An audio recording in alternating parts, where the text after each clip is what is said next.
Et puis il ne faut pas oublier que le mouvement, c'est aussi la vie en fait.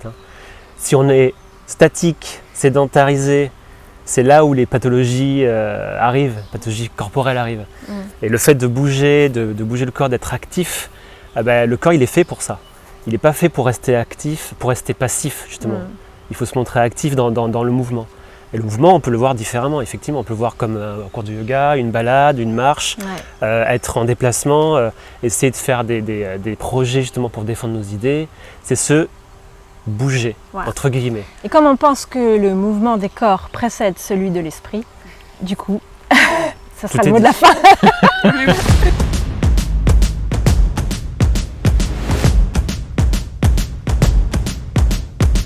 Et donc cette conscience écologique que vous avez, que vous portez aujourd'hui, que vous avez concrétisée jusqu'à une charte, elle vous est venue en tant que praticien, qu'artiste, ou elle vous est venue au moment où vous avez fondé le festival et vous êtes passé côté organisateur d'événements? Non. Alors en fait, je pense elle que vient d'un peu plus, elle vient de plus loin. Je pense qu'elle a vraiment commencé au moment de vraiment côté compagnie et côté pratique professionnelle, où parfois il y avait des incohérences qui nous semblaient difficiles à gérer, et de plus en plus difficiles à gérer et à argumenter. Je prends un exemple, on fait de la danse contemporaine. La danse contemporaine étant un art, un sous-art mineur du spectacle vivant, avec très peu de volume de diffusion, même si nous on est considéré comme une compagnie qui en a un volume tout à fait acceptable. Par exemple, la danse contemporaine, c'est le mardi et le jeudi dans les théâtres. Et il y avait souvent où on aurait pu mutualiser des dates, mais en fait c'était pas possible parce que si ça devait être le samedi, ils ne programmaient pas de danse contemporaine le samedi, ça ne marche pas. Et puis ils nous disaient ça comme ça très clairement. Donc mais c'est dommage, on est à 200 mètres de chez vous, enfin peut-être pas, mais on est à 100 km de chez vous, ça serait l'occasion, on n'est pas sur les mêmes territoires, on n'est pas sur les mêmes publics, tout le monde est là, ça fait des économies d'échelle. Mais ça c'était un discours qui était déjà très... Et ça je parle de ça avant Covid. Ça c'était nous des choses qu'on commençait à réfléchir. Quand on montait une production, on faisait très attention à la provenance de nos équipes. Il y a un moment donné, on sait où est-ce qu'on va travailler sur un calendrier de production à qualité artistique égale, parce que je parle bien de ça, parce que ça ne veut pas dire que ça doit fonder un critère artistique, mais en tout cas à qualité artistique égale. Je me souviens dès 2015, quand on faisait des auditions pour Quand on faisait l'audition de Job, on avait deux interprètes, l'un qui était très bien, l'un qui venait de Bordeaux et l'autre qui venait de Montpellier. Le choix, écologiquement, le choix s'est porté sur celui de Bordeaux, forcément. Et c'était un choix écologique, mais aussi de logistique. C'est beaucoup plus simple de faire venir quelqu'un de Bordeaux, sachant qu'on est à Poitiers, plutôt que de Montpellier. Enfin, on se serait cassé la tête. Donc voilà, et quand on a commencé à lister ou à réfléchir à tout ça, c'est en 2021. Donc nous, la charte, elle date de 2021. C'est aussi l'année où on fonde le festival. Moi, on se pose ces questions-là d'empreinte écologique. Je trouve beaucoup de choses à destination des festivals. Beaucoup. Et je trouve rien à destination des compagnies. Et donc moi, on fait des... Voilà, il y a les MOOC, les collectifs des festivals bretons par exemple, qui font des super MOOC très bien. Ça concerne la musique aussi. Mais c'est déjà très musique actuelle. Très musique actuelle, il n'y a pas de... Spectacle vivant, il n'y avait pas grand-chose. Spectacle vivant et compagnie et danse contemporaine encore moins. Voilà. Donc nous, on décide de faire la transcription. Et on se rend compte que nous, les deux leviers d'action qu'on a au niveau de la compagnie, c'est le décor, la scénographie. Et surtout la mobilité. Parce que même sur la scénographie, on n'est pas des compagnies de théâtre, on fait de la danse. Nous, ce qu'on a besoin, c'est de monde et d'espace. Et que c'est pas un levier hyper important pour les compagnies de danse contemporaine. Ça dépend des compagnies, il y en a qui ont beaucoup de décors. Mais nous, d'une manière générale, on avait déjà focusé sur l'humain. Engager plus les interprètes et essayer de faire moins de décors. Pour que le corps parle plus en tout cas. Parce qu'on faisait la danse, enfin on fait toujours de la danse. Et du coup, on s'est posé la question sur cette empreinte de décors, de matériaux, malgré tout. Même si on n'avait que très peu de décors, mais on avait des costumes à l'époque, beaucoup de costumes, qu'on a réutilisés dans les années qui ont suivi. Mais c'est vrai que pour le petit exemple. Déjà à l'époque de Job, c'est 2015, on nous a parlé de l'audition, on s'était dit il faut que le décor tienne dans une valise. Il faut que les costumes tiennent dans une valise. pour pouvoir Voyager. tout faire en train, tout voyager en train. Et on avait réussi à le faire. Et ça, c'était pas par conviction écologique, c'était par bon sens. En 2015, on ne parlait pas de ça. Donc on s'est dit, pourquoi pas aussi le remettre par écrit en se posant les bonnes questions. Et on a très vite identifié que quand on montait une production, en tout cas, parce que c'est la production qui génère un coût carbone, y compris à l'échelle des compagnies, c'est la production chorégraphique ou la production artistique qui en génère, il faut se poser des questions avant, mais aussi après. Et qu'on ne se pose pas les mêmes questions. Donc avant, c'est réfléchir au montage de production. Donc réfléchir sur la provenance des équipes, en fonction du calendrier de diffusion, mais aussi du calendrier de création, bien souvent, parce que là, on est vraiment sur en amont. Ça veut dire aussi réfléchir en termes effectivement de scénographie, comment on fait voyager le décor, avec quels outils, quelles empreintes, est-ce qu'on peut réutiliser du matériel, est-ce qu'on peut le prendre via d'autres biais, est-ce qu'on peut le recycler. Ça veut dire aussi réfléchir à la lumière, on n'y pense pas assez souvent, mais c'est aussi un levier.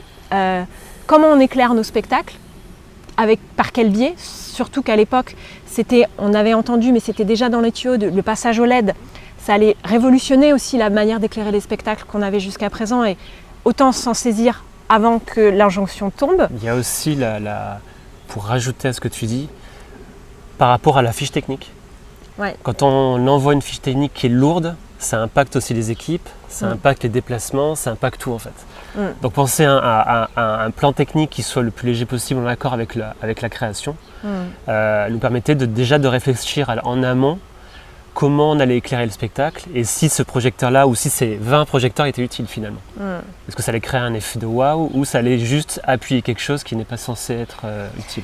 Mais ça, c'est comme toute question de transition écologique, il vaut mieux se poser les questions avant que de chercher à faire les trucs et de rabattre après. Hein. Donc, du coup, c'était notre réflexion, même artistiquement. Est-ce qu'on peut se poser des questions avant plutôt qu'après, en essayant d'alléger tout. Donc voilà, mais après, ça voulait dire aussi réfléchir à des choses en termes de moyens de production. Et là, je pense plutôt au numérique. Est-ce qu'on fait des signatures lourdes dans Tourne-Mail? Comment on envoie des pièces jointes? Et là, ça c'est plutôt vraiment David qui c'est un vrai sujet ça. Surtout en ce moment avec l'IA, les data centers. Donc en tout cas pour l'actualité, en tout cas dans le service com de la compagnie, effectivement, nous depuis 2021, en fait, on a plus de pièces jointes lourdes. On utilise un serveur local pour stocker nos fichiers qui est sécurisé. Et avec ça, les personnes qui sont intéressées, que ce soit les programmateurs, les comcom, tout ce qui est photo, tout ce qui est vidéo qui prend quand même de l'espace, c'est stocké proche, c'est stocké avec des liens tout simplement. Et ça c'est depuis 2021. Voilà, ça c'était sur... Donc voilà, donc ça c'est... Et donc c'est vrai qu'on... donc c'est pour ça qu'on s'est mis à écrire ça. Et puis après on a évidemment réfléchi à quel moment, parce que ça on l'applique à nous, mais comment on fait quand on est en dialogue avec des partenaires, parce que c'est quand même notre ADN d'être en dialogue avec des partenaires, s'autoriser à avoir le choix. Évidemment en termes d'alimentation, on systématise le local et de saison, on privilégie le végétarien quand c'est possible, enfin voilà, on fait toujours ça en accord et en discussion avec les équipes. Et puis on s'est rendu compte qu'à quel moment on pouvait avoir des leviers ou en tout cas les sensibiliser au fait que voilà, nous on était plutôt dans cet état d'esprit et qu'ils pouvaient nous faire des propositions dans ce sens-là. On s'est dit il vaut mieux faire des recommandations dès le devis, parce que ça c'est l'étape qu'on arrive encore à maîtriser, plutôt que d'attendre le contrat de cession qui généralement arrive très tard avant. Juste avant. Voilà, où tout est déjà organisé. Donc voilà. En fait, il y a une question aussi de nutrition.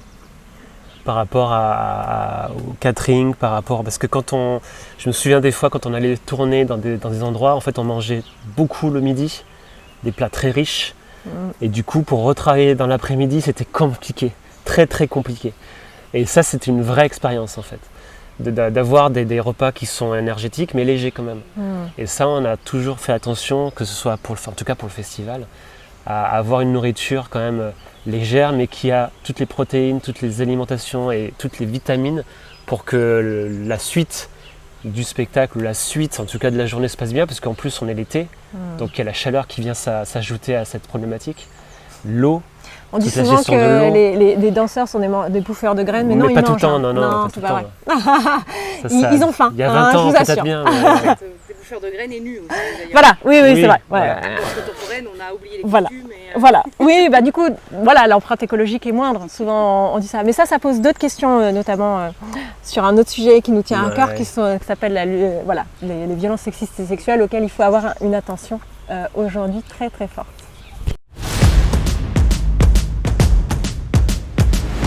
Et justement, dans cette idée de partager cette expérience qui est la vôtre et qui a été jusqu'à l'aboutissement d'une charte, donc que vous partagez à vos partenaires, que vous partagez du coup aussi aux équipes que vous accueillez sur le festival, je suppose.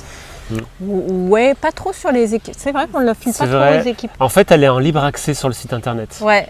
Elle a été téléchargée, je ne sais plus combien de fois. Ouais. Mais on est parti du principe qu'on n'impose pas en fait. On propose. C'est-à-dire que nous, c'est une base de travail qu'on s'est donnée, comme une feuille de route, à peut-être suivre plus ou moins de façon rigoriste, mais on la propose, on l'a jamais imposée. Ouais, et puis on la met en open source, quoi. Enfin, n'importe qui peut la télécharger. Bah on sait qu'il y a beaucoup de compagnies, il y a aussi beaucoup de bureaux de prod qui m'ont récemment dit « Ah, vous savez, votre charte, je l'ai filée à plein de compagnies.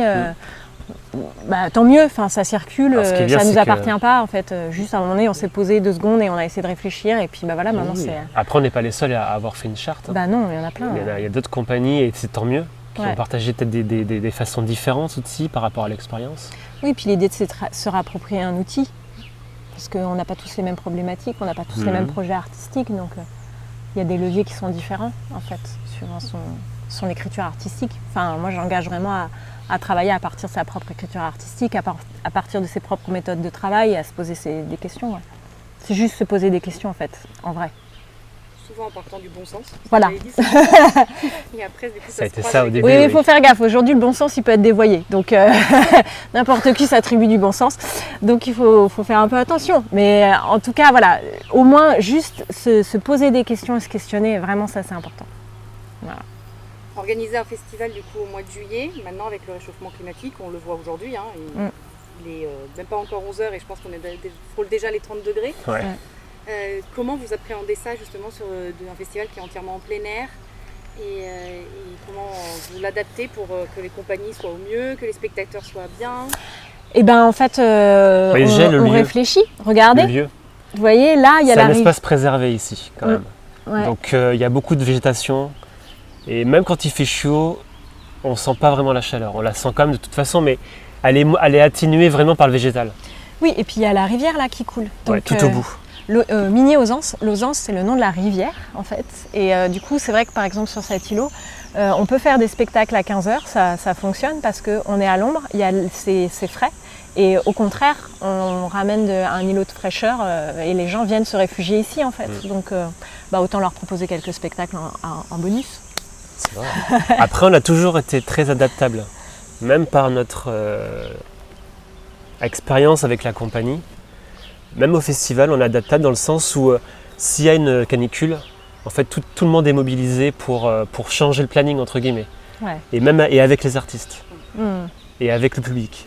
C'est-à-dire qu'on sait qu'on a des très jeunes enfants, on a des enfants en bas âge, on a des personnes âgées qui viennent aussi, des parents qui ont des journées à rallonge.